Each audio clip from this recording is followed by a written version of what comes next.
The first day of Formula One on the new Las Vegas track was a total disaster. Liberty Media, Formula One, and the FIA are hoping for a spectacular Saturday and Sunday to make up for the mess that went down on Friday. Let's break it down. This Grand Prix in Las Vegas is fully funded by Liberty Media, unlike other races where promoters pitch in money.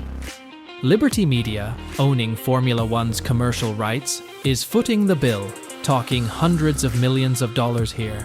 They're handling everything about this event. This weekend's all about getting Las Vegas back on the Formula One map after a failed race decades ago. The aim is to expand further into the North American market, which Formula One is gradually getting into. It's a key market for the sport's growth. And Vegas, well, it naturally grabs everyone's attention. You mention Vegas, people think glam, betting, basically everything. So, why should anything go wrong? Formula One is synonymous with wealth, glamour, luxury. What could possibly mess that up? Turns out, it's a big street race, and most fans and drivers aren't big fans of that idea. Max Verstappen's been vocal about how these cars aren't built for street tracks. He's not alone. Generally, races on proper tracks tend to be better. Street layouts, they're not usually thrilling. Even if there are a couple of good ones, the Las Vegas circuit doesn't seem to cut it for a Formula One race. Technically, it's pretty weak, even as the drivers themselves pointed out. It doesn't really challenge them physically. Seemingly, they're just to tick the box for a Formula One track. You pass by famous spots in Vegas, and that's about it. Now, let's get to the embarrassing stuff that happened on Friday. First off, on street tracks, you get issues that you usually don't on regular tracks, like manhole covers coming off. That's why race organizers seal them down to avoid problems. But here's the kicker. Las Vegas officials didn't want Formula One to seal them properly. They ended up with a shoddy seal job, and that's where the trouble began. They tested it with a safety car, but a Formula One car is a whole different beast. Carlos Sainz was going full throttle when suddenly his car stopped dead, thanks to a loose manhole cover that caused serious damage to his Ferrari.